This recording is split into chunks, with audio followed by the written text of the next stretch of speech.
Well, hello, good evening, good afternoon, good morning. Welcome from wherever you are. I apologise for the lateness of this broadcast. Mark over there in Northern Ireland, or over there in Ireland, sorry Mark, just finished the broadcast and I didn't want to interrupt what he was doing. I watched for a while and then he wasn't feeling that great, bit of a cold, and hopefully he recovers soon. And now I've jumped in. So it'll be a kind of short video as opposed to some of the earlier ones that I've done because of the lateness of the hour. So there's a couple of things I'd like to show you about the layout. So I'm just going to go back out here and show you what's happening. So I might move this camera. As you can see here,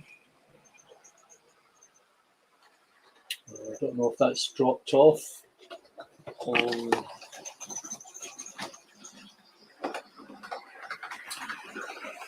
Use another camera.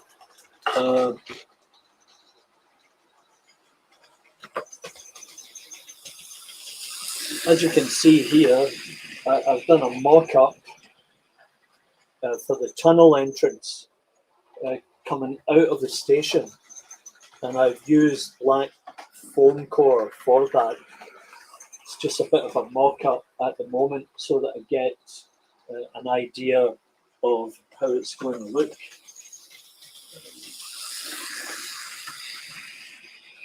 Let's get those comments. And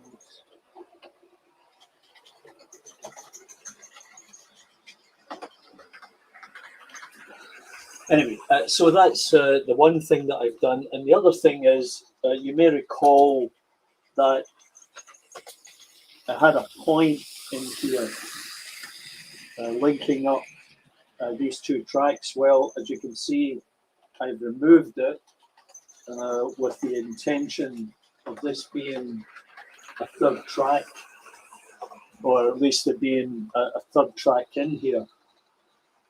And I'll need to work on that a little bit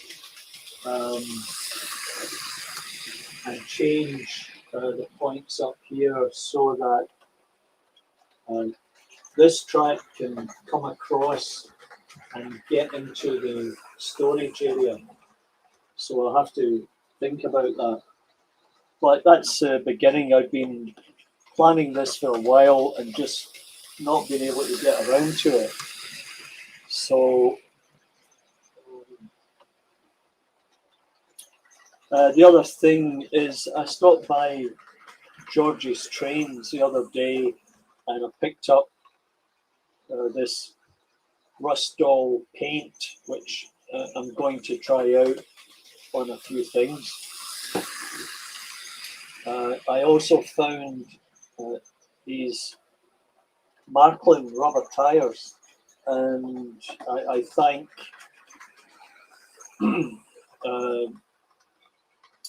a number of people who had mentioned using these. And you know, I have a couple of locos where I've lost a tire off it, and a black 5, this one here I believe requires a replacement tire, and these are rubber as opposed to neoprene. So that's another thing. Plus, in the dollar store, I picked up these little clothespins, which they'll come in handy. While I was in George's Trains, I got a sample pack for $13 of a variety of thicknesses of styrene here in different types. So that's going to be interesting to get going on. So Everything else remains the same, as you can see, but the plan is to rework these tracks back here because they're not tied down and they're a bit problematic at times as a result. Another thing is, you may know that I have a cricket maker, and this was my attempt.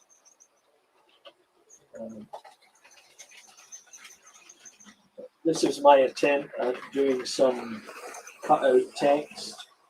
I just used this large size to see how it would work. Well, this is thin card and probably not the best material for that. I did try using styrene, but it turns out I had the wrong blade in the cricket maker, so I have to switch out the blades so that I can cut out text. Now this is Gill Sands text, which was the requisite text for British Railways in the 50s and 60s. And the whole idea is I'll get some signs made up here for the station. So that's been an interesting challenge, and Jeff Redmond has been very helpful in that respect, trying to assist me to get things going.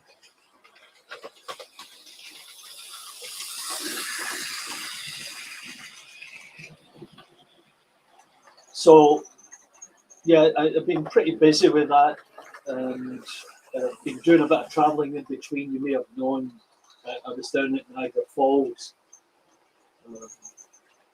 Just got to check out these comments here.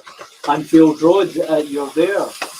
Yeah, I enjoyed checking out your layout.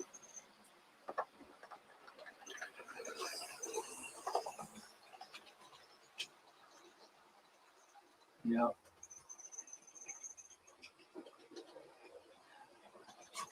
So thanks for dropping in. That's great. It's always good to see what other people are doing. I'm just going to turn on my big light for a second here to help brighten it up.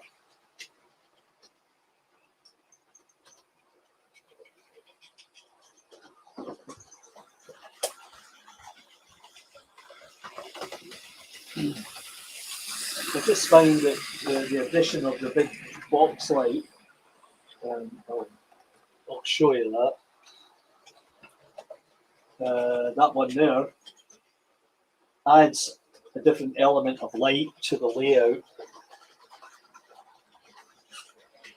So I've done a bit of track cleanup, and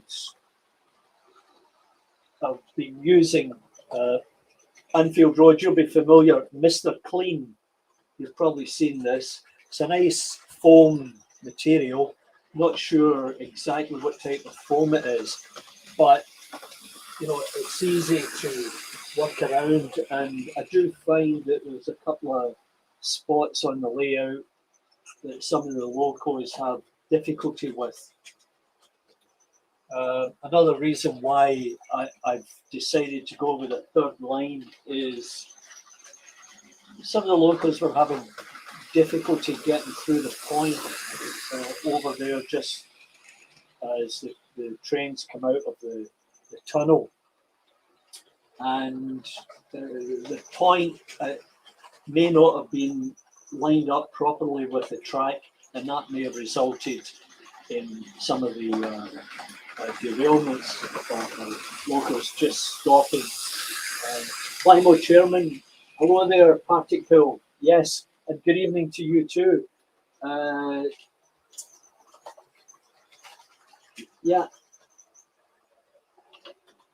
nice of you to drop by. How are things? Hope you're keeping well over there.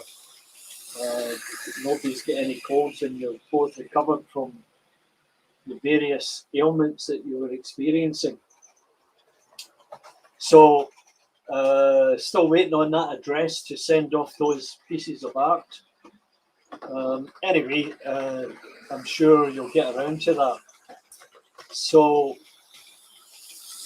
yeah, it's as I say, it's just been an ongoing situation here. Tom Houston, how are you? Good evening to you. Whereabouts are you right now? Oh, I guess another piece of big news.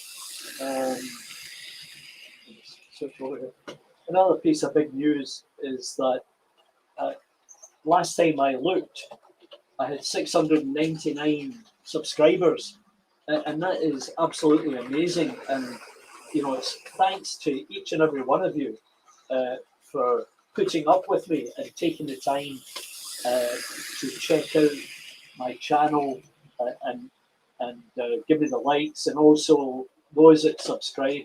It's absolutely phenomenal, and you know, I try to show you something different, try different things, show you what's happening around the layout and the improvements I'm trying to make. So I'm very, very grateful to everybody that's out there that's helped me get to 700. That's a magic number, really. You keep well, Charlie. Yeah, let's just see. You keeping well, Charlie? I had the flu last week. Yeah, I know you did. Yeah, everything's good here. You know, we've just gotten to the point here in Toronto that where the government are issuing COVID passports so that everybody can kind of go on with life, and we can go to bars and restaurants, cinemas, concerts, without the fear of becoming infected or being infecting other people. So that's happening within the next week, I think. Yeah, we were down at Niagara Falls. You may have seen some of the videos, and I'll be doing a little travel video of that trip, and we'll put it up maybe next week. So Niagara Falls is a 2.5-hour drive from here, Toronto, and we went first to Niagara on the lake, and that's where the Niagara River flows into Lake Ontario. And on a good night, as you may have seen, you can see all the way across the lake to see the Toronto skyline. And it's a very quaint town with lots of history going back to before the War of 1812 with the Americans. And then we did a couple of wineries, which was very tasteful, let's say. And it was nice to try different wines.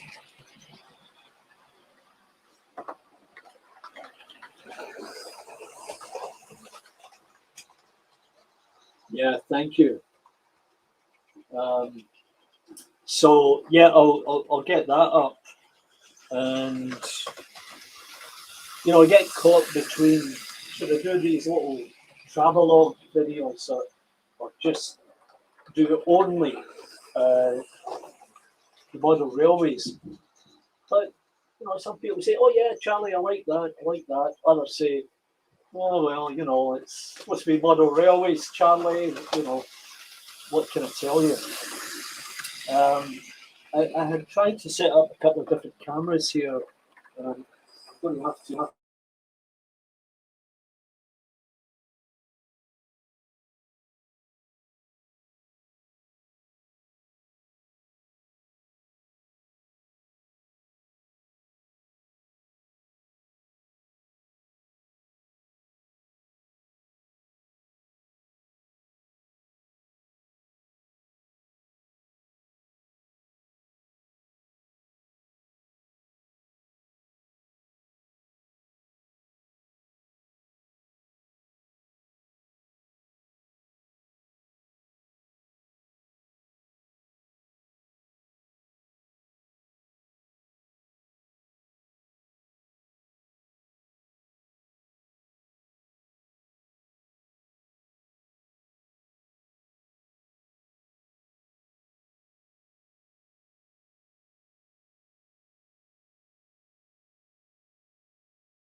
Okay, can you hear me now?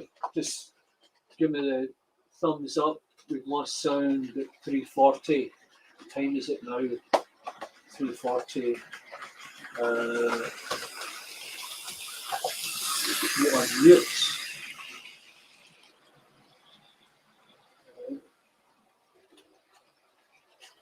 Okay, 3:32. So somewhere I went off.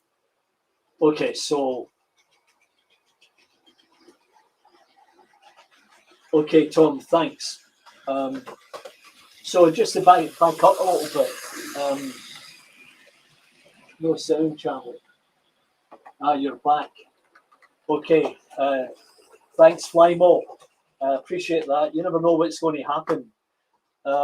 So anyway, you know, the lesson is, if anybody's going to the US, as some of you had planned to, visit a railroad show and hook up with those guys down there, please get some health insurance for travel.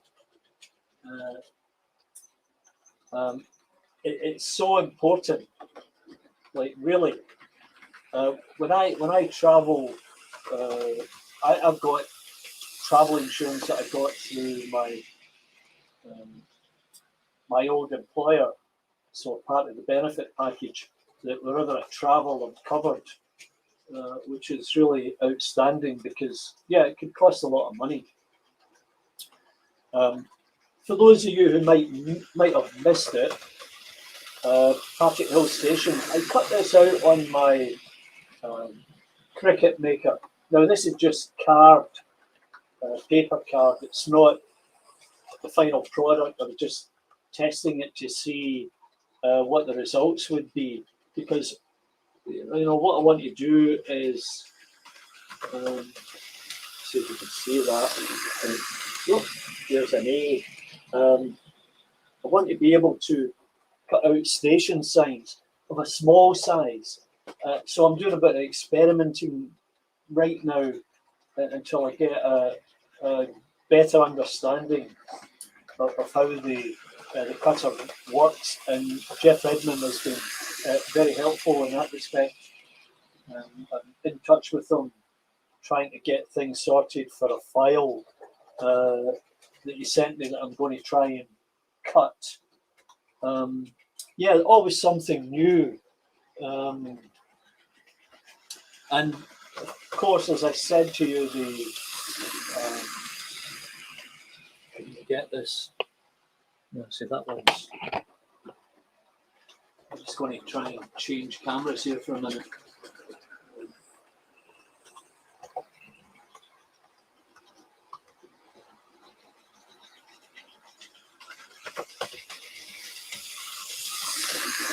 Okay, that's better. So,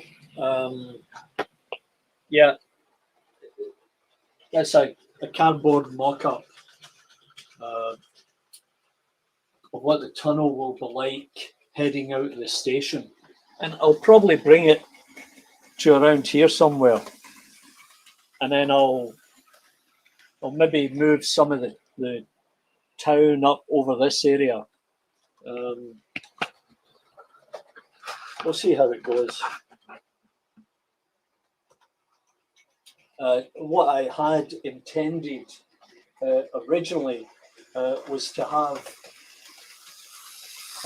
two tracks going around at the level of the town, where the town is right now. But I decided against that because there were too many other things I was trying to accomplish here on the main table.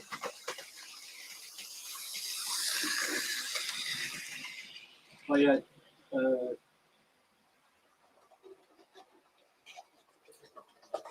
there's Tom saying he was in Montreal with Nortel.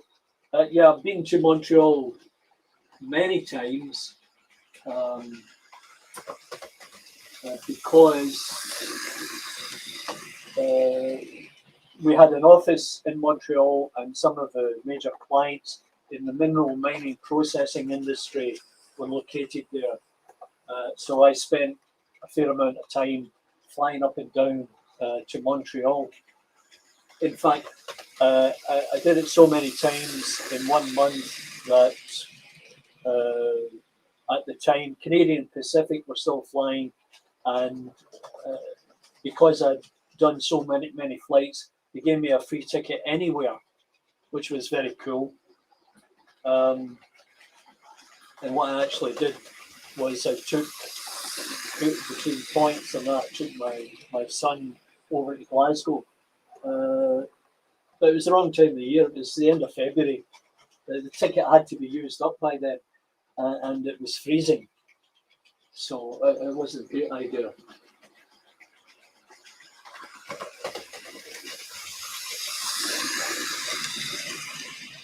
And it's a machine that allows me to cut. Instead of having a laser cutter, it's got a blade, an interchangeable blade.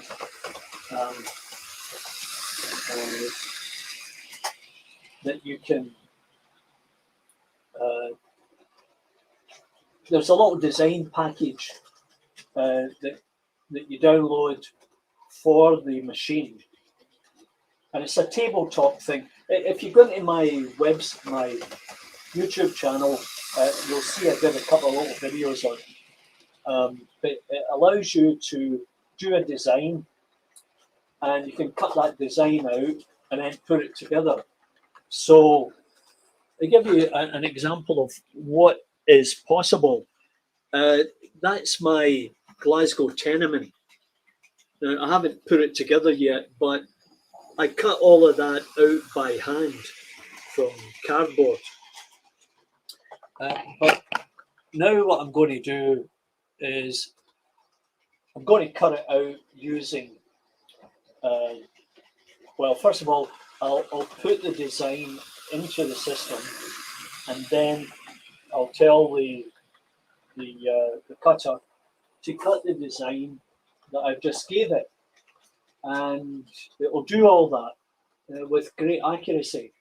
In fact, if you go to Jumbo Lane Models, Jeff Redmond, he did station canopies using this very machine.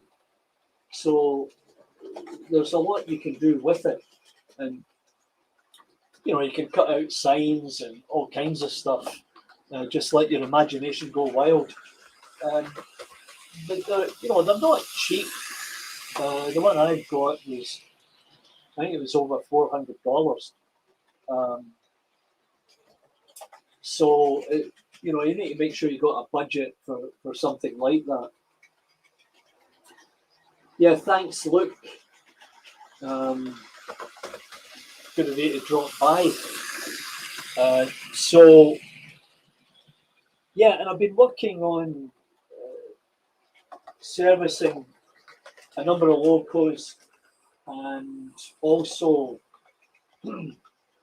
here's a story that I meant to get to you, and that was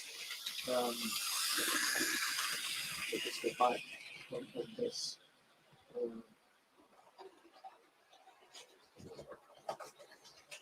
Yeah, so my sister, well, just prior to that, I had made up a list, and some of you may be aware of this.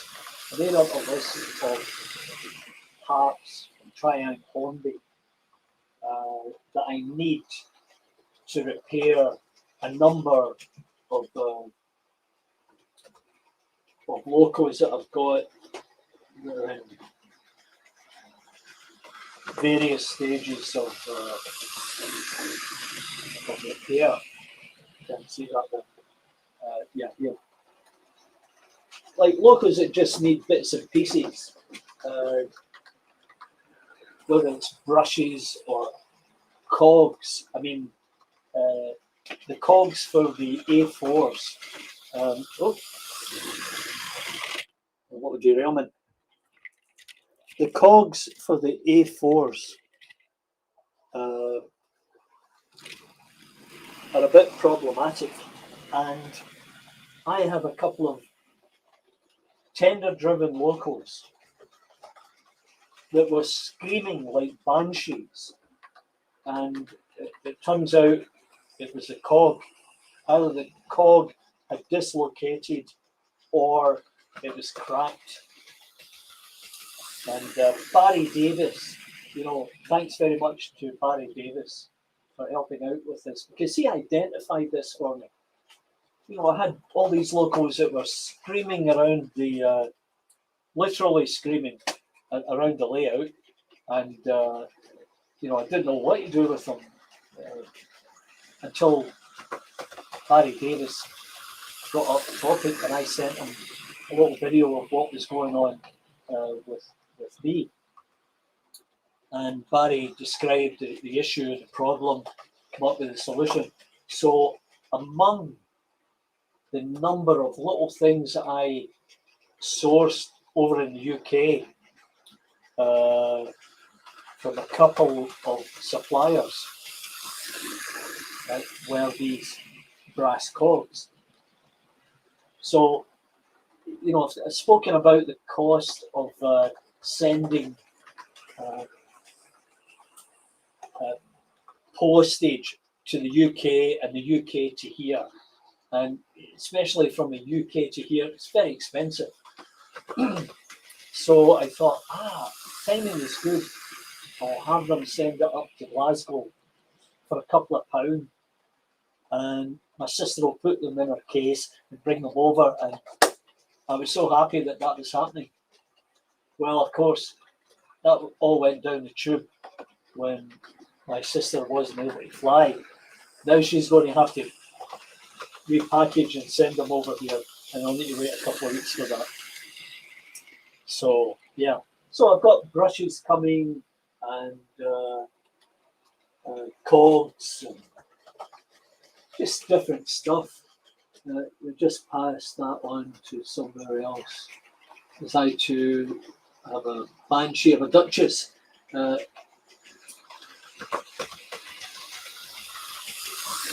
Yeah, so what you need to do is open it up, and I'll see if I have one that's still open around here.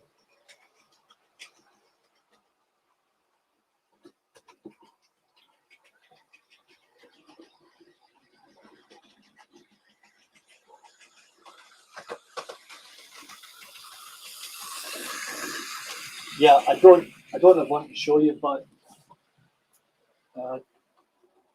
if you take the Ringfield motor out and take off the plastic cogs, and then try and pry off that cog. Now, what I found was I was able to get the cog off, and behind it was all this gunk that had built up between.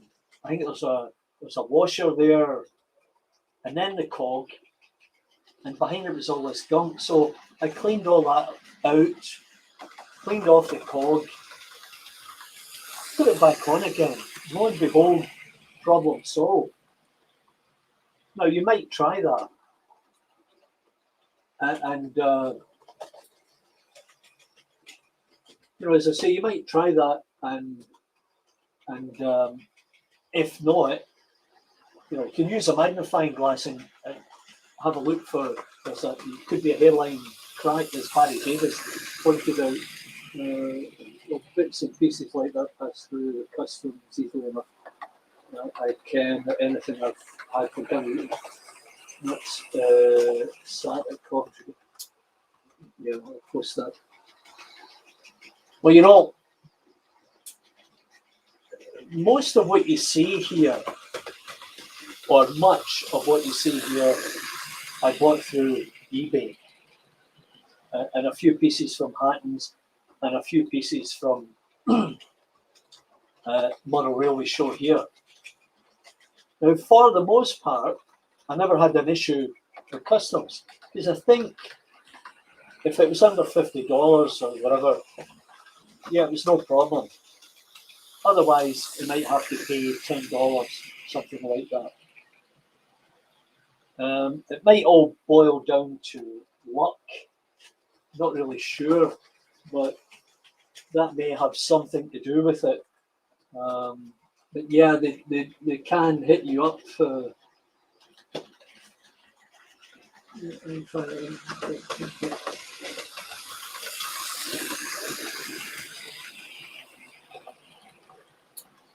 Yeah, you should try it.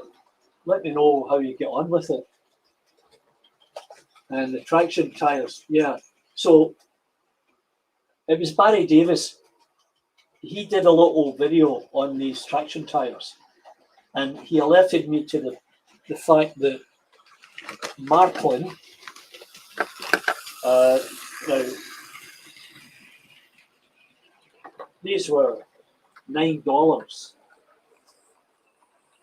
and these are the right size for the tender wheels, and they're rubber. They're not neoprene. Neoprene wears out fast and it gets out of shape. The rubber will stick to personal money things to move easily. Yeah, they'll move easily. It's just that there might be a threshold that you have to be aware of, but you can always try.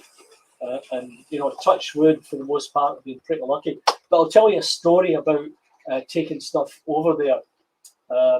Years and years and years ago, when I was still single, my mate and I would fly over to Glasgow for Christmas and that kind of stuff. Who in the right mind would want to do that when we could have gone to the Caribbean? But that's another story.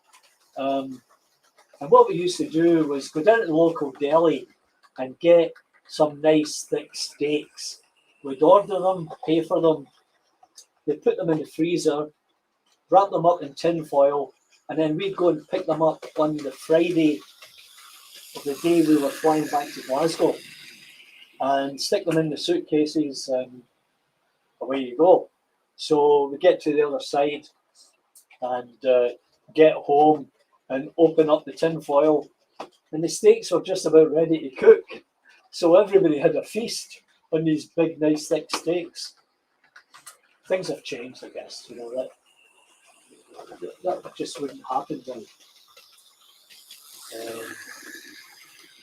What I'm trying to do here is set this one aside here, and just as you say, I'm going to hope to get a Duchess out here for you. It just happens to be sitting patiently. To get the right one, that one, that one.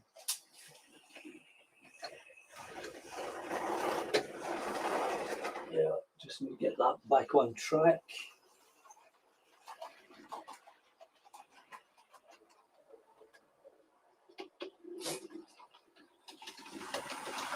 Okay, so case in point, there's a Duchess that was whining, and now it's quiet as a mouse. It runs perfectly. Oh, with the exception of tracks being too close to each other, which is an exercise, as I said, that I need to go through. Let's just switch back for a minute.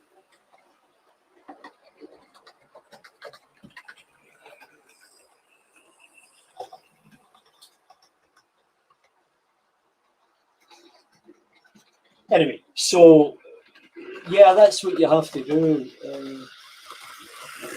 I tried oiling them, cleaning them, doing all the right things, and nothing really seemed to work until I saw that video by Barry, and I knew I was onto something then. There was something else I'd hoped to show you, but I'm not sure where the little package went. But I purchased a gear puller from China, and it arrived in the mail last week. So, you know, I've been using the gear puller maybe to change out some of these worm gears if necessary, you know, and I'll do another video when that arrives.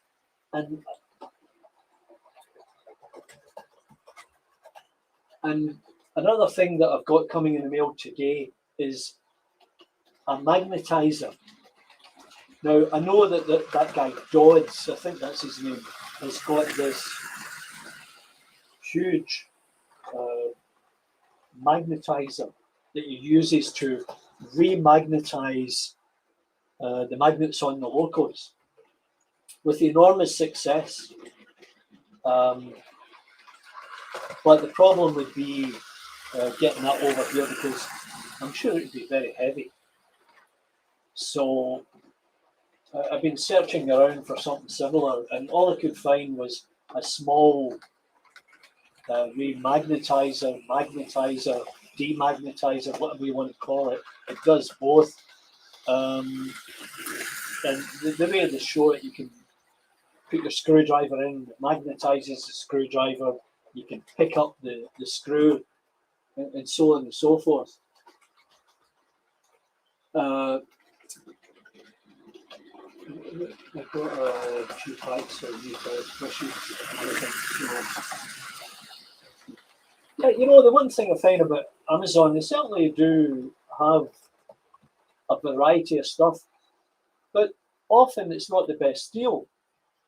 You know, like, you really have to shop around and make sure you're getting value for your money. So anyway, maybe the thing's sitting at the door, waiting for me to pick up because it's getting delivered. So what I intend doing is trying to stick the rear end of the locos into this hole in this block that is the magnetizer. And hopefully it will do the trick.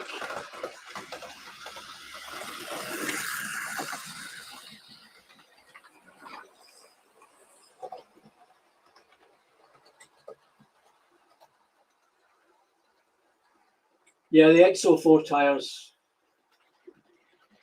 a good blast in a new bolt of magnetism. Yeah, absolutely. You've got to do these things. And there's Alan Reynolds, Alan in the loft. How you doing, Alan? Yeah, you got your layout looked fantastic on Jenny's show on Monday. Absolutely fabulous. So, yeah, you know, eBay used to be a great place to buy stuff, but it is no longer because ridiculous prices. And not just that, but and this is what drove me crazy about buying these bits and pieces. You know, I look up, and I'm just going to say it here, Peter Spears, and he wanted like £25 for something that was going to be £5. Now that's totally nuts. And I don't think a reasonable explanation could be offered. So I went elsewhere for my bits and pieces, and I was very satisfied with the service that they provided. You know, they accommodated my request to mail it to Glasgow first. Although their prices to mail here were not that bad. And I will disclose who they were when I received these packages. maybe within the next week or two. So anyway, there's my oil station, which many of you have seen. Turned out quite well. I'm very happy with that. And all scratch built. And in fact, somewhere, yeah, there's another tank that I made and painted, right? Covered the ends with card, painted it up. I can weather it just like that and maybe make it vertical somewhere else.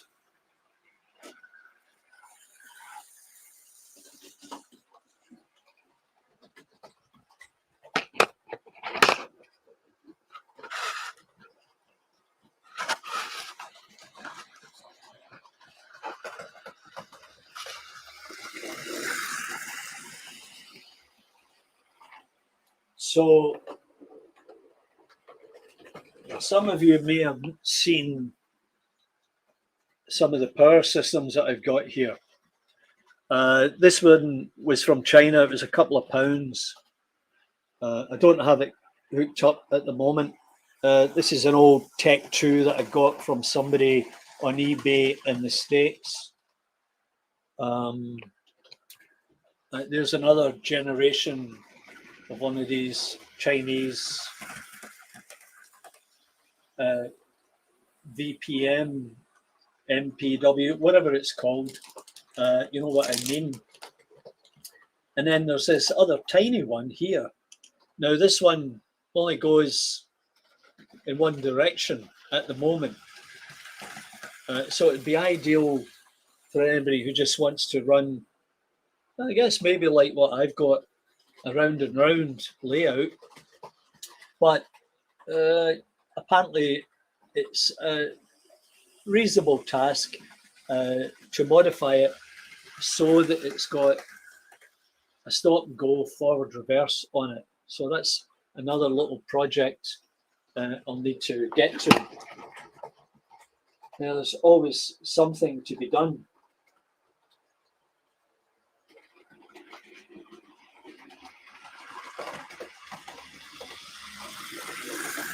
Yeah, I know Alan's got a very unique and fantastic layout.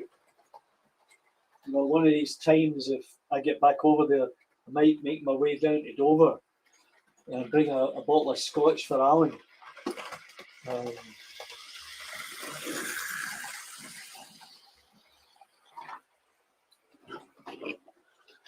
Now,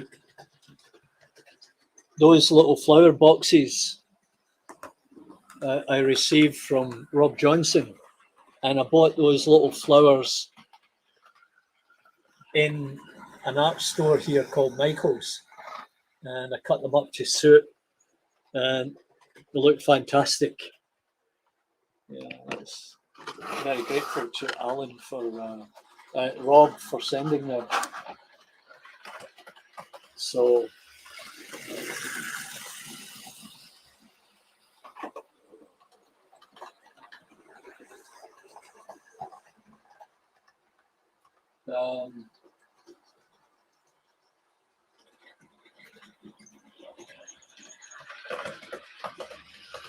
could put a reversing switch in front of it. Tom, I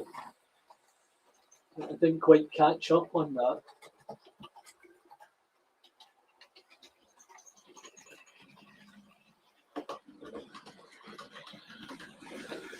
They look like Perth stations displays.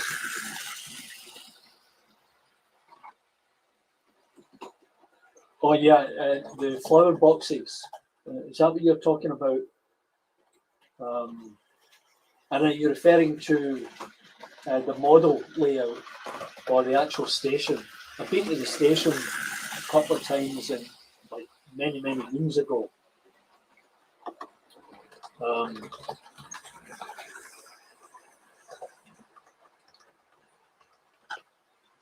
So here are a couple of skips that I had 3D printed. Someone else I know has a resin printer, and I got him to print them for me. And I have a bag of goodies here, all sorts of things in there that are awaiting painting, all 3D printed on a resin printer. There's just some other stuff. See, I've got a nice whiskey train also, and that's pulled by, I think that's the Airfix one, the F4. I've got 3 of these, 2 with the same number, and then a third one.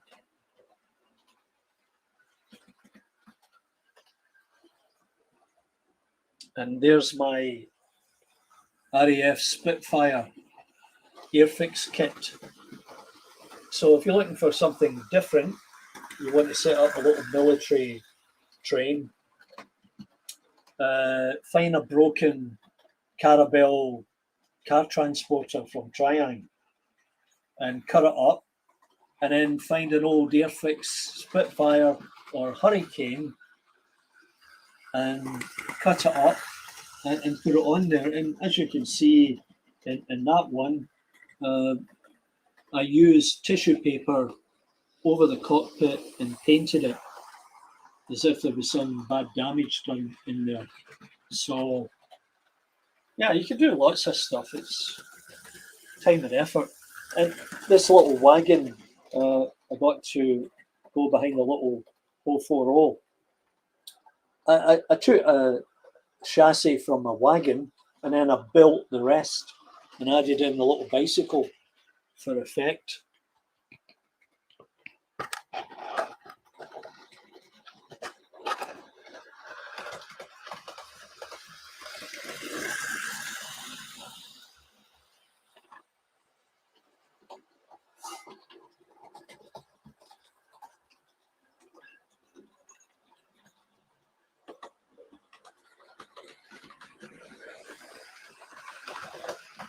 Yeah, thanks for that, Flymo. Well, you know, the first one I showed you there, we'll just do it again. Like, that's the way they came in the box. And then that's the way I cut some of them up. So a bit of variety. And there's my trees that I sent you the video of.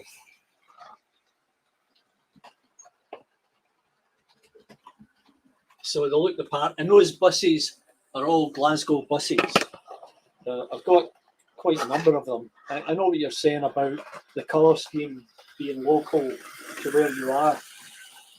You know, maybe Newcastle's got a similar type colour, but they're all from Glasgow. And the fire engine over there, that's an actual Glasgow fire engine as well. And there's my little milk float. When I was about 14, I used to get up in the morning and go out, deliver milk on one of those before I went to school. I've got a lighting kit. I don't know some of the lines are. Oh, a lightning. Oh yes, that's a very nice one. I had one of those hanging above my bed at one point in time.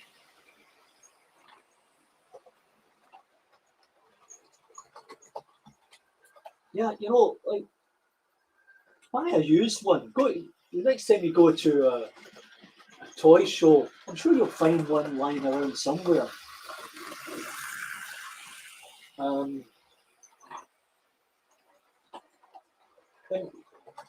you know, I'm sure you can find them even in a store. What would that cost?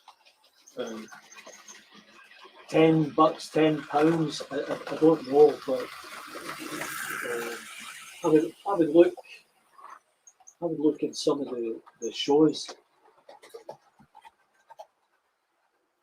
Yes, thanks, Alan. You know, when I was looking back, I think the first video I posted was I had a single track in here, and I had the Coronation Scot with the 9 or 10 coaches going around.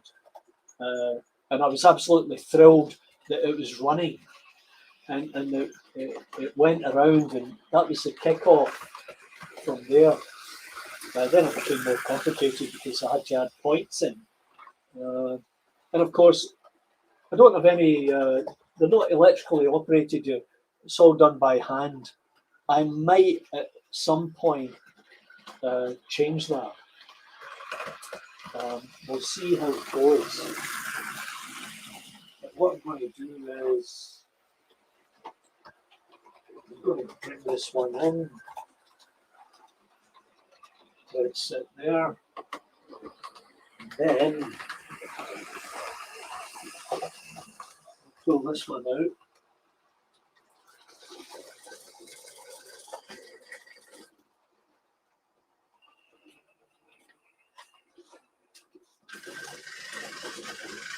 Some of the,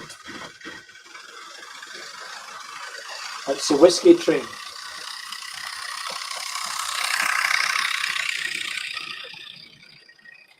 Now, some of these, well, I had problems with many of them, kept coming off the track. And I thought, you know, that's an awful lot of wheel axles that I'm going to have to replace. And I just bought a whole bunch of these because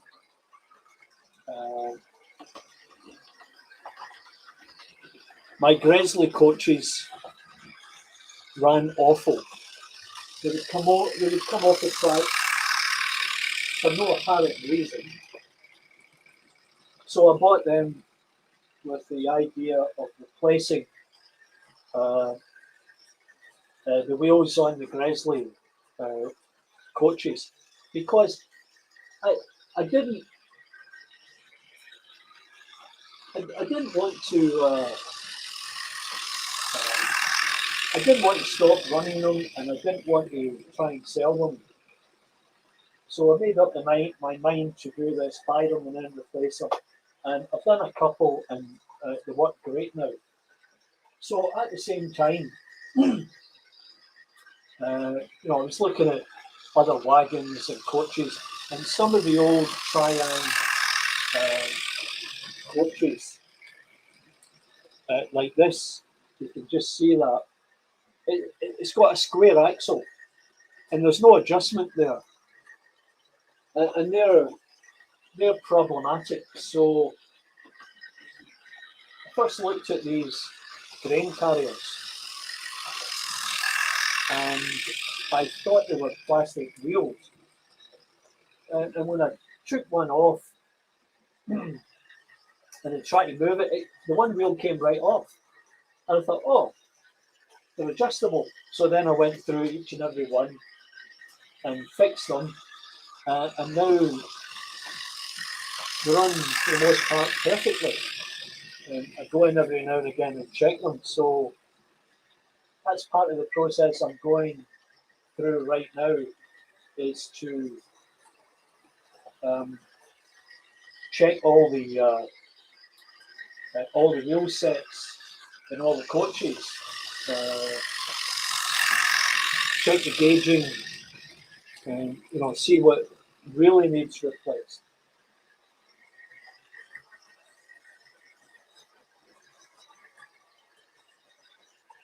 Now, yeah, here's the other big problem. This is my Pendolino. So the story with the Pendolino, you may or may not have heard. But if you looked under there, you can just see a little mark on the board. Now this happened at that point there, and then the whole thing failed to proceed. So I had no idea as to what was going on, and spoke with a number of guys out there.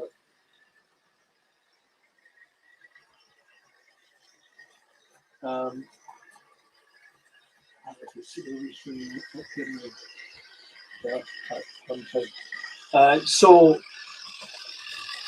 eventually I resolved that not only was the board burnt out, but also there was no life in the motor.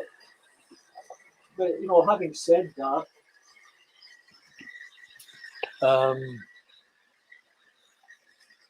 you know, I haven't actually taken the motor right out, but I checked at the I checked the wiring, and I couldn't get a spark anywhere. So,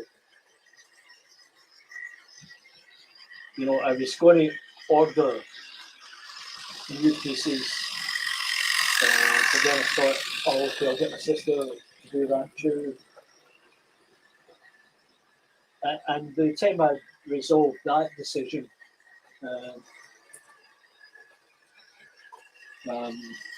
I ran out of time, and I couldn't get them up to Glasgow in time. So I'm going to go back into that website, reorder those pieces, because the Pendolino is a nice thing to be running around here. It looks pretty good.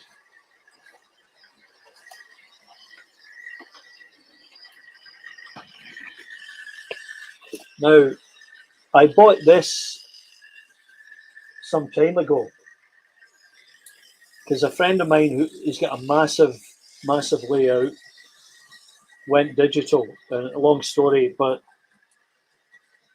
I think I bought this from Hatton's along with a card chip. I might have bought two, and you know, my intention was to go digital, but you know, when you look at the cost of it all, it's getting a bit ridiculous. Put chips in all the locos that I've got, and you know what I might do is take one of these tracks and dedicate it to digital running. I just have to go through the process of thinking about that. So once again, there's my Mr. Clean piece of foam that I bought at the dollar store, and as you can see, it cleans the track really nice. It was at $1.50, whatever, really worth it. So keep an eye out for that. Now, you may have seen the video I went through of making the steel coils. Now, the one thing about this is it should be a larger diameter and maybe half that width, but that's okay. It was just the whole process of making that would inspire people, hopefully, to do some of those. But then I thought, okay, we can do something else. So what I did was I took a sheet of styrene and I glued the tin foil to it. So now on that flat wagon, it looks great.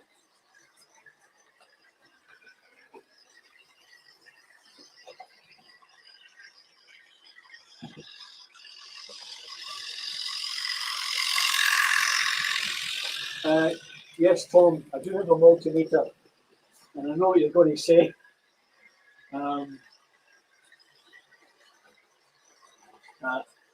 I'm not really familiar with how the multimeter works, but I know I should figure it out. And I'm laughing here because it is a bit ridiculous. It just jumped in and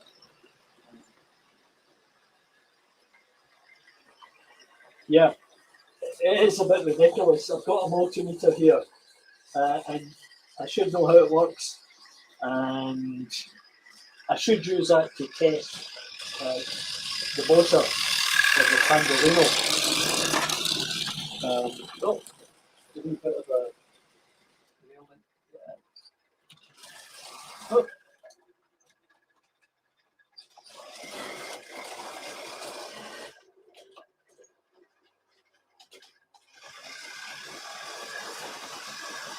Yeah, the one thing about I've noticed with wagons and coaches and we've got the derailment going on there. Oh.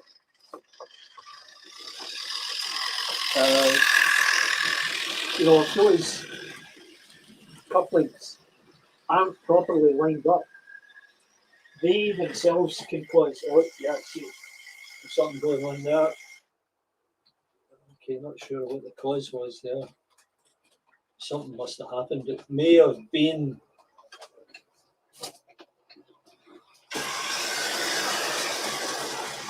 that may have been a result of the couplings not lining up, twisting the wagon, and maybe affecting the loco and tender, causing it to jump the track.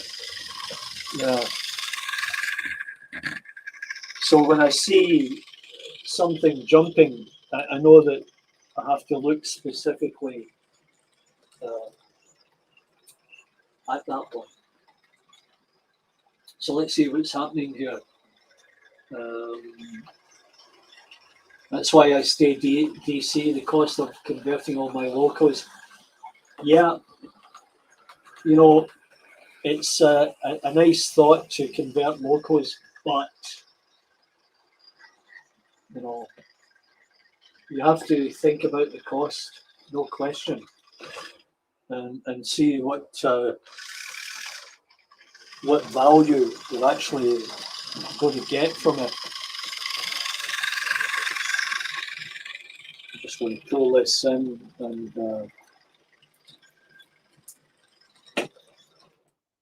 get something else out here if I can. Yeah, let's see.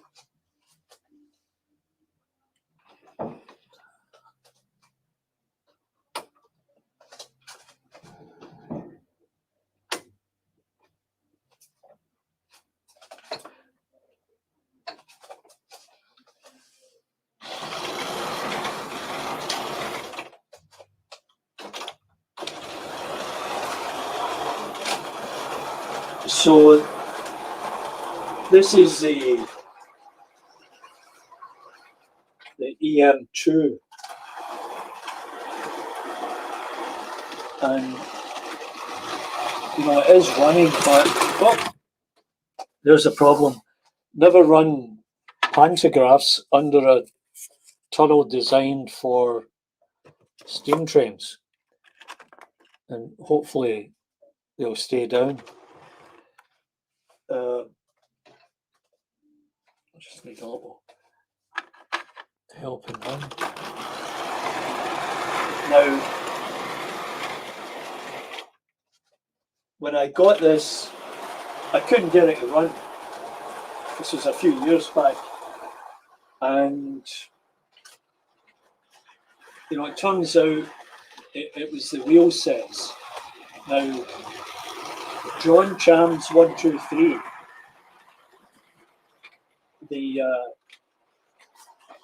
the oracle of Triang Hornby, as I refer to him as, he solved it because he modifies these wheel sets, and I ended up buying a set from him and got the thing running.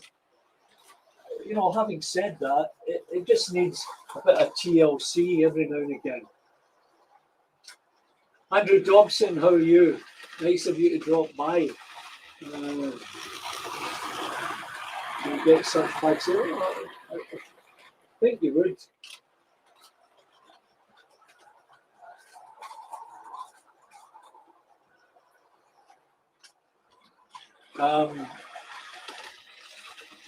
Yeah, these pads, I'm sure they're readily available. Mr. Clean, Mr. Clean, Mr. Clean. It's a TV commercial. A guy dressed in white. So there's probably a UK equivalent of that product. So back to what was I talking about there? Yeah, John Champs 123. John is still around, contrary to rumours of his demise. He's quite well. He's selling off all his collection, every last bit of it. And as most of you would or should know, he's got hundreds and hundreds, and they're all in pristine order, pristine condition, and they run excellent. So he's selling them on eBay, and you know, if there's something out there that you're really interested in, I'm sure John would have it.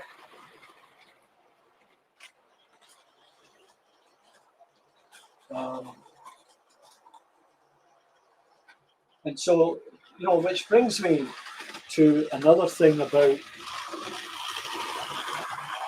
Jams 123. Oh, okay. Yeah, look, isn't that pretty? I must look at the instruction book.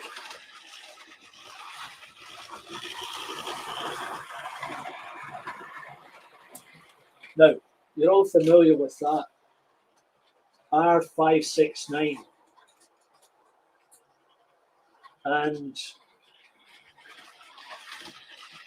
on the back of it, you'll find a date painted on by the person who put it together.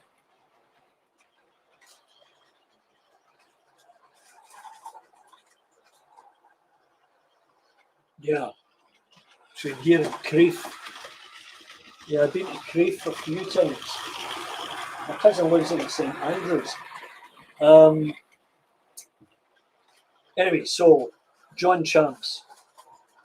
John did a video years ago, and I can't remember exactly how many years ago, but what he did was he took one of these R569 Triang controllers that had to be manufactured, I think it was before 1972. Don't quote me on that, but that seems to ring a bell. Anyway, what he did was he opened it up and he modified the inside. He took out that little brown component, get rid of that, and there was a small heat sink in it, get rid of that, put in an extra couple of wires, and then bought a MOSFET 555, I think it was, and then got the biggest, yeah, these old Triang coaches, though, they look okay, a bit unreliable in terms of wheel sets. So then he got the biggest heatsink you could find, and he got it from an old radio or something. Put it all back together, and that's why his trains all run perfectly. He doesn't use DC. He doesn't use DCC. It's all DC, and everything runs perfectly. So I thought, hey, I've got to try that. So I did, and it worked. And you know, I knew nothing about electronics, even less about electricity, for that fact. But I went through the process just as he did. I tried a couple until I got one that I was able to solder correctly and it all worked. So, and then what I did was, and you'll find a little video on my YouTube channel, I had an E3000, and in this room before I built the tables, I had a piece of flexi track, and I put the loco on the flexi track, and I hooked up, and this is sort of part of my misunderstanding. I had a car battery charger, and I plugged it in, and then hooked that up to this Triang controller using alligator clips, and I had that E3000 crawling, just crawling around, and give me a second here. It was just crawling, it was unbelievable. But John kind of slapped my hand and said, Charlie, like, do not use that car battery charger. You know, I could have killed myself. Anyway. So, and John used that argument against DCC because he could control all these trains perfectly.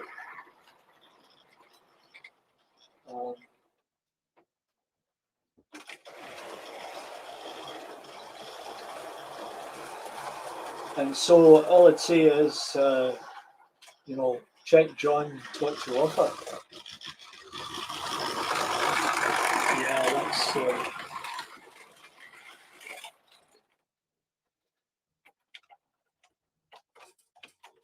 some of these in particular are very annoying. And now it's not. Okay, I think that one needs a rest. Unless something's happened that I didn't notice.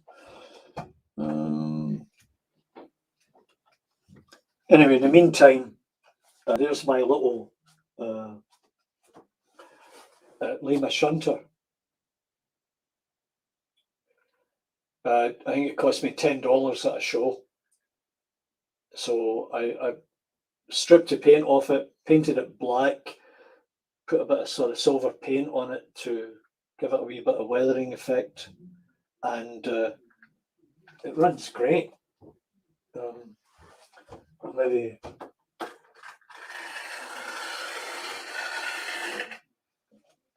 just has a wee bit of trouble going through points, but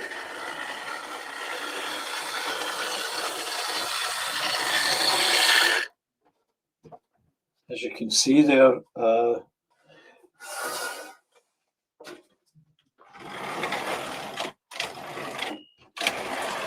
this one stopped working, so need to find a spot for it.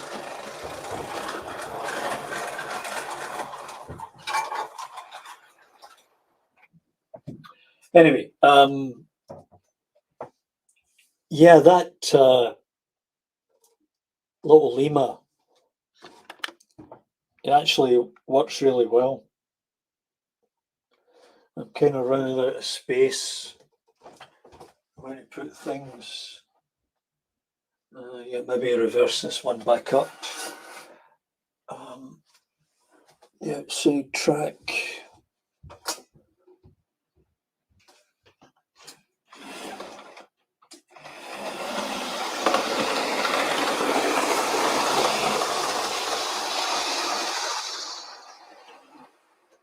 I'll just leave that one up there.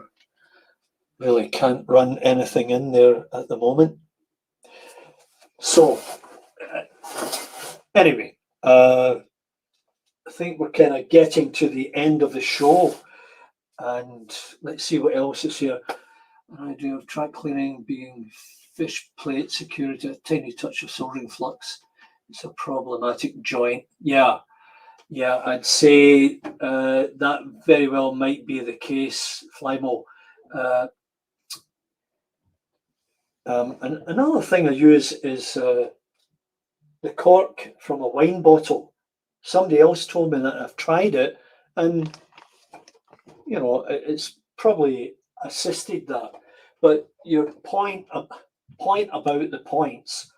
Um, if I look closely at some of the points, they are a bit discoloured, and that could be from the flux. Um, uh, yes, yeah, you've got it. John's Amazing Trains, Chams 123. Um, so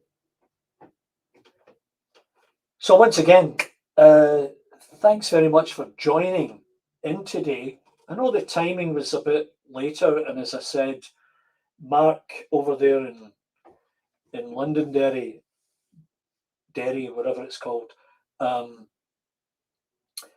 he was on at 2 o'clock, and you know I was getting set up. Then I noticed that he was on, so I held off, and I was just happy that so many people were still up.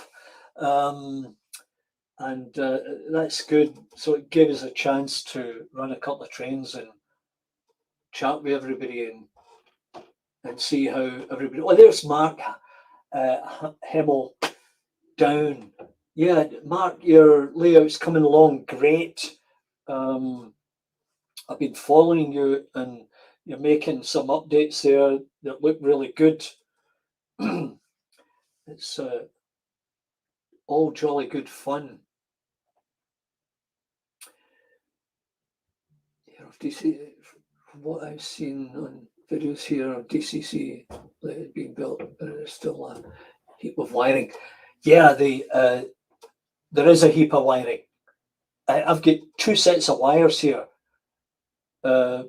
basically for 2 tracks, and that's it. And another thing that I've not addressed is isolation, and I know I have to do that because that probably helped me moving stuff a little bit here and there. So there are ways of getting things done without going DCC, and of course the cost. I mean, what does it cost? Is it £30, £40, £50? It all adds up when you start talking about 10, 20, 30 locos. So you really have to think carefully about what you're going to do.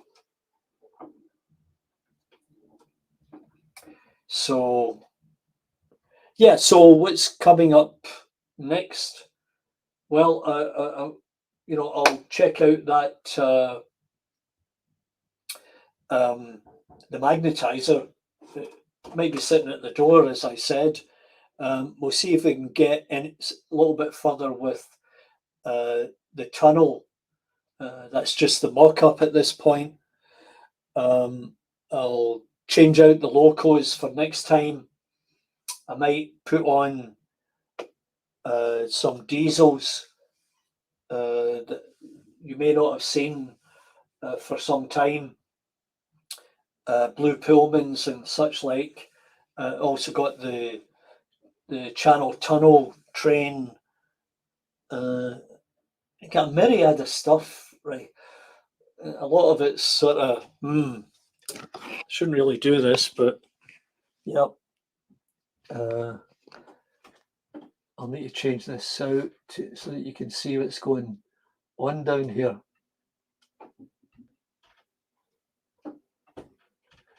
Yep. So Blue Pullmans, Channel Tunnel, Gresley's, APT. I've got 2 of those in there. Coronation Scott.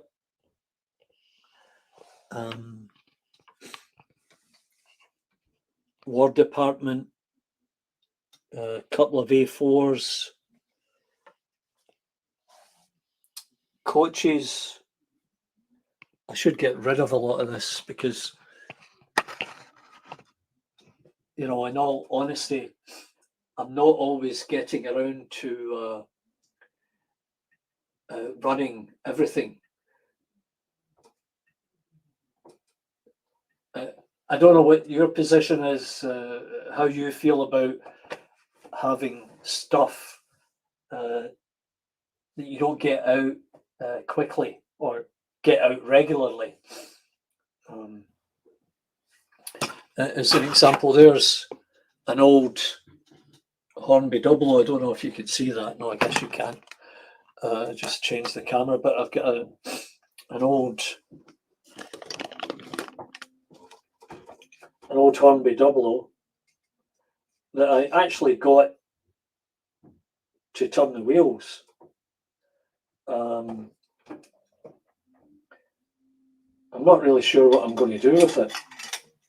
It's very heavy.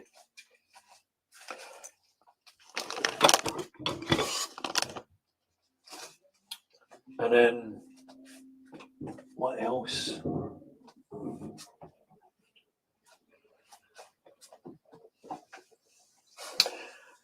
Yeah, so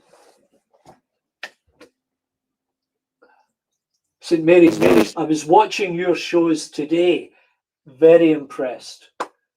Very impressed with what you're doing there. Hello, Stuart. Yeah. Yeah, it's great to see all the great modelers out there and what they've accomplished. I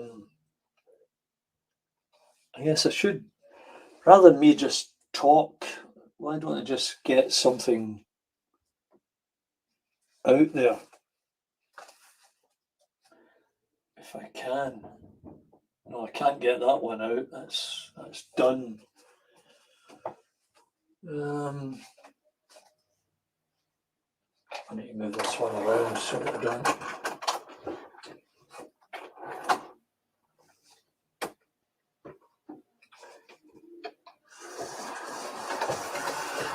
I'll get the Duchess out because the Duchess is, well, it was running just fine until it hit something there. That wasn't so good. Look.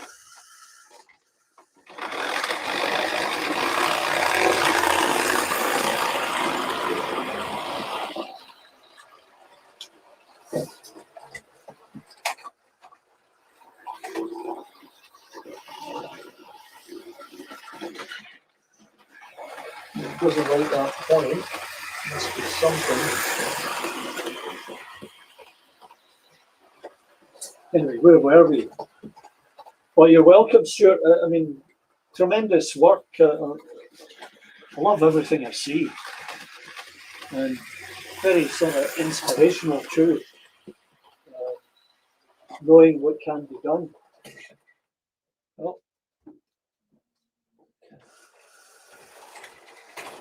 Derailing for whatever reason it didn't do before.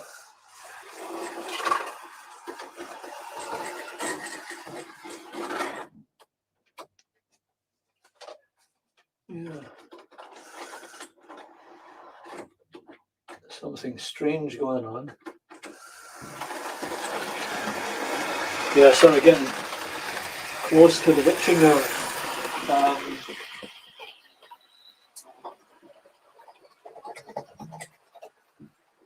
Yeah, so the Duchess runs just fine, and you know, for those who've joined recently, yes, it's tender drive. Thank you, Tom. It is very quiet because I did a wee bit of work on it, and we talked about that. You missed out. The problem with the tender drives is the 10-11 tooth cog. When you take the cover off, you can see it.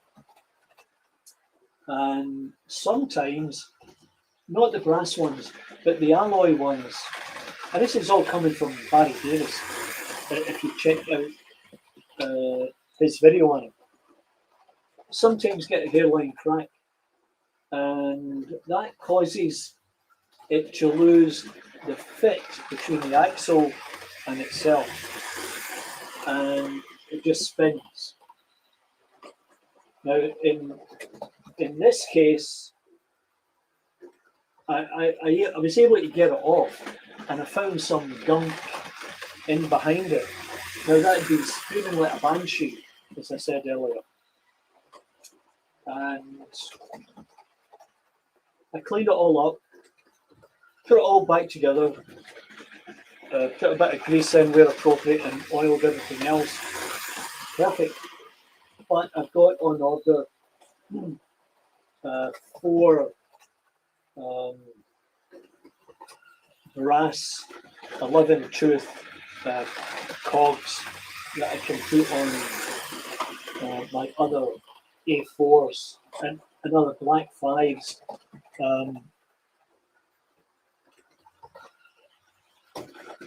I've got a couple of black 5s that are still a bit noisy because of the cog, and that's where the problem is. So, and I've got one black 5 here. It's just in a terrible state. All that's broken away. I'll need to find a new tender base for it. But if you're able to see in there, you will see that brass cog, and that's where the problem lies. Yeah.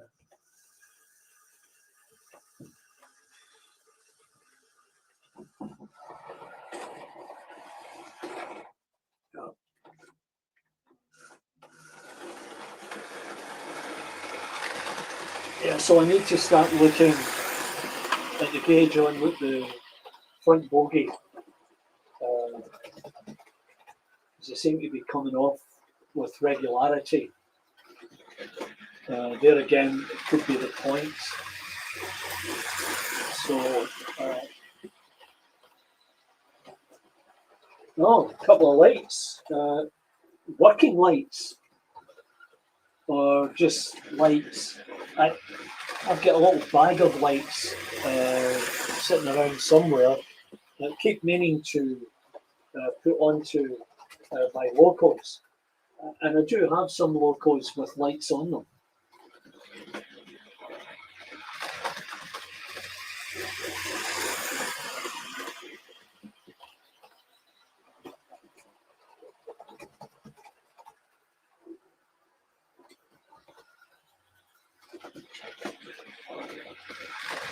Yeah.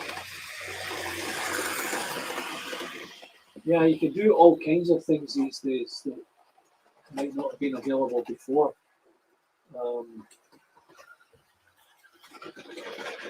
Yeah, Tom, I was looking through the old service sheets from Triang, and I couldn't quite locate the appropriate one.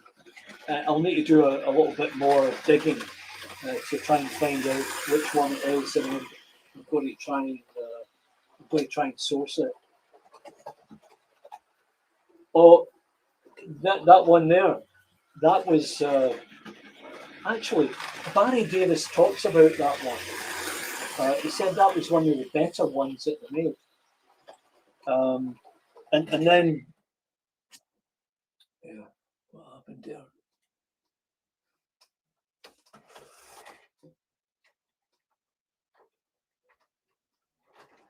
Yeah, this little thing.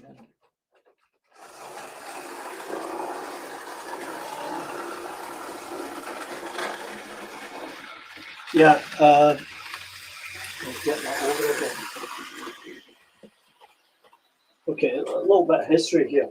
So, this was the first of that style in the Ringfield motors. And then what they did for the next stage was they just made it this weight in 2 pieces, not the 1 piece. And it did work as good as this one. So apparently from Barry Davis, if you can find that one, that's a better one to get.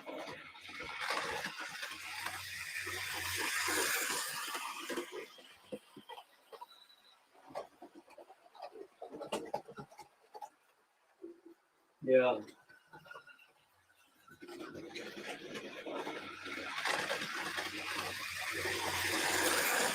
Lendons. Yeah, I've been in touch with Lendons for a couple of things. And in fact, I'm just awaiting a package from them.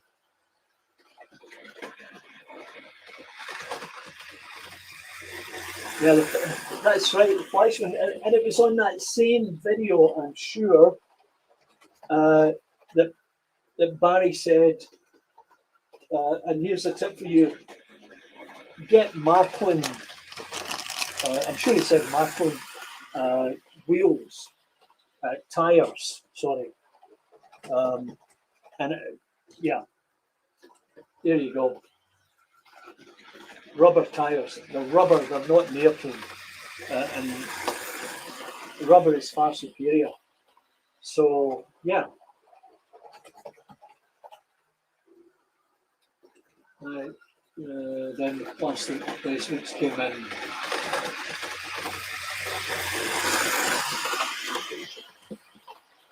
Yeah, look.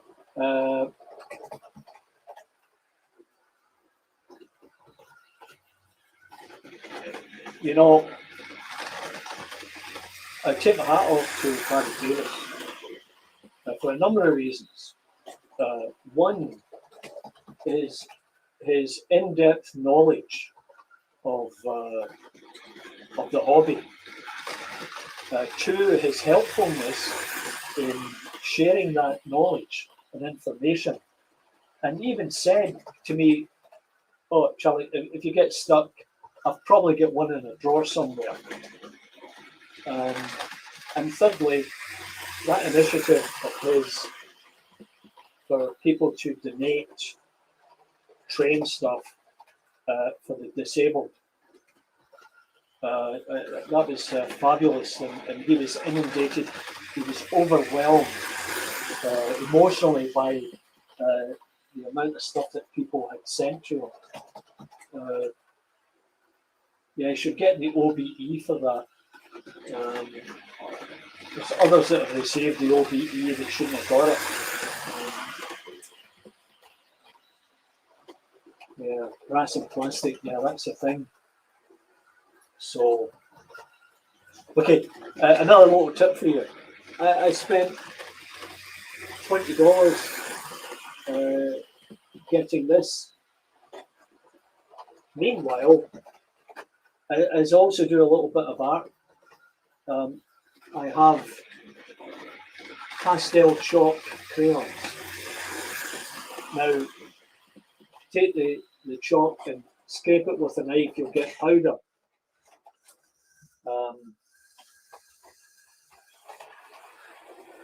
Then what you do is you get some talcum powder and let's see if I can get this thing over. Now, here's an old loco that I worked on. I painted it and I used some pastel chalk on it. And all you've got to do is get a piece of cotton wool, pick up the pastel chalk, dab it into the talcum powder, because the talcum powder makes it go smooth, and then you can rub it onto whatever it is you're trying to colour, and you'll get the warm, rustic effect that you're looking for.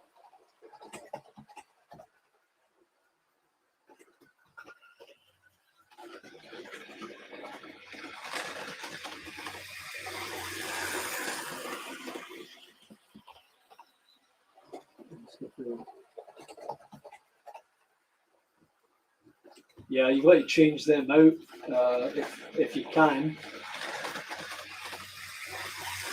Yeah, it's a great bloke for sure. Yeah, that's what I was saying. You know, his initiative, he was overwhelmed with the amount of stuff that was delivered. It was incredible. I watch him every morning and follow him religiously.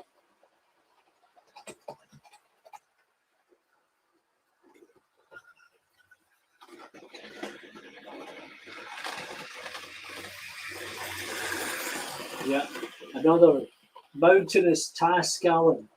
You're looking forward to seeing that. Yeah, Jim, nice of you to drop by. I am a big fan of yours. That is for sure. We'll catch you next time because you've got a lot of knowledge too. Bye for now. I don't know how Jim slipped in there.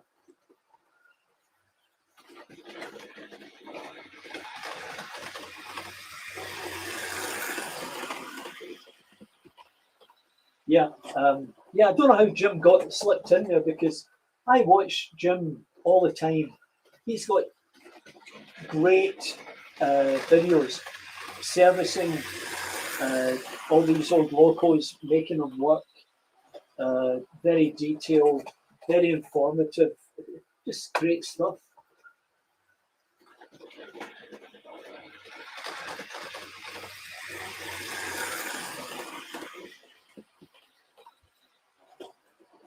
Yeah, he has. Yeah. I'm going to show you a couple of other things here if I can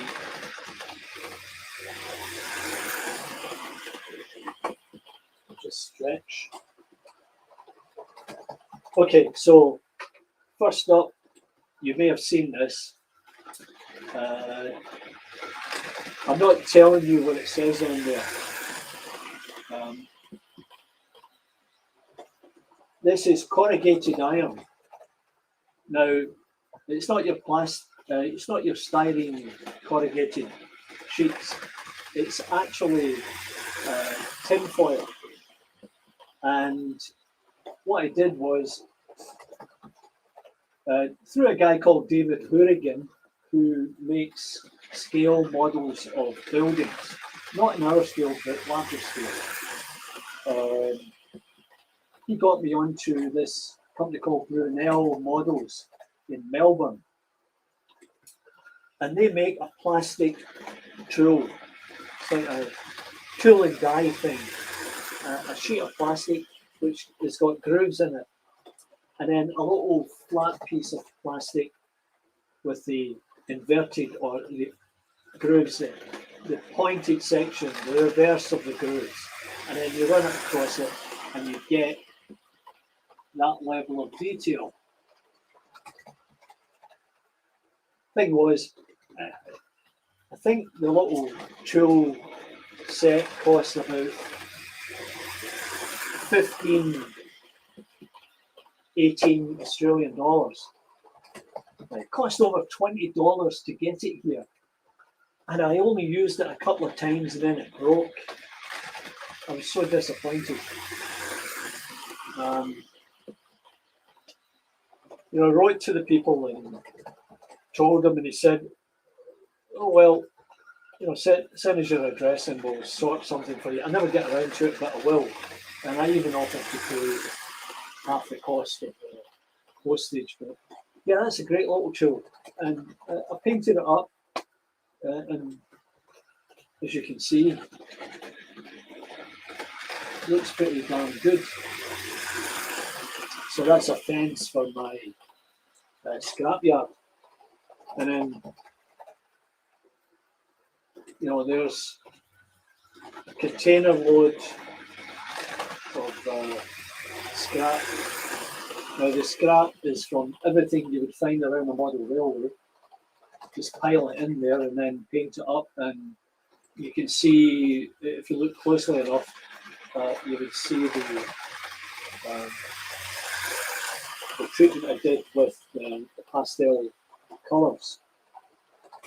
And the box, the container was made out of styrene, and that is a video I made on its own, just as the fence. So, you know, lots to see out there.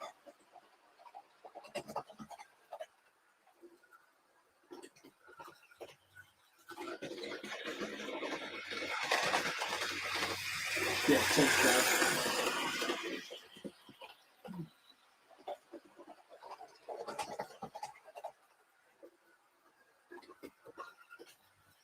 Yeah, good idea. But have you seen my brick stone wall? Now, this is sort of typical of around Queen Street and the old Buchanan Street station. Can be found in many stations around the west of Scotland. And of course, that's done with foam, insulating foam, more dense than some of the other ones. So all I did on that was I marked it out in pencil, or I used a big pen, and then I took my soldering iron and I went over it to expand the gaps, and then I gave it different paint treatments, and it kind of looks apart.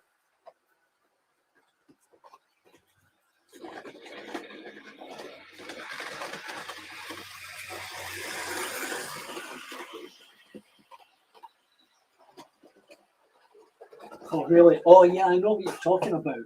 Yeah, I've got, you can find it in the tops of containers.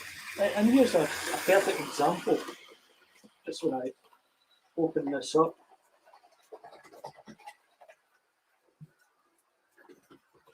On the top of these paint bottles, that, although it's too small scale-wise, but you get others that are the right scale, and you can use them, and that works. So what else? Yeah, Rust and Dust and Stewart, absolutely. Yeah. Hey, listen, I've got to check out now because I'm getting hoarse, and I've hogged the microphone. So, what we can achieve by not using some tools as intended, yeah. So, I try to do this regular, and I will continue doing so, and I'll always try and bring you something new.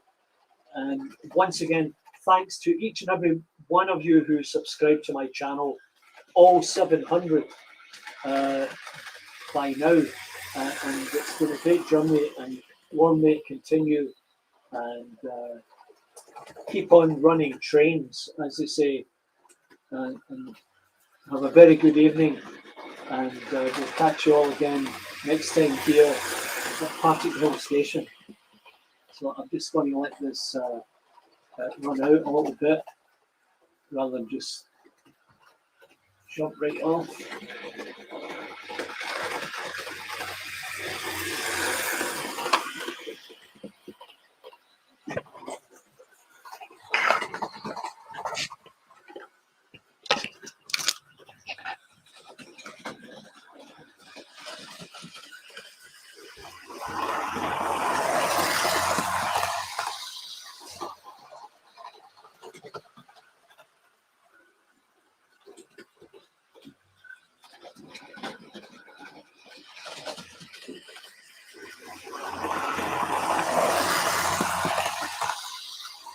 Have a good evening, everybody. Bye for now.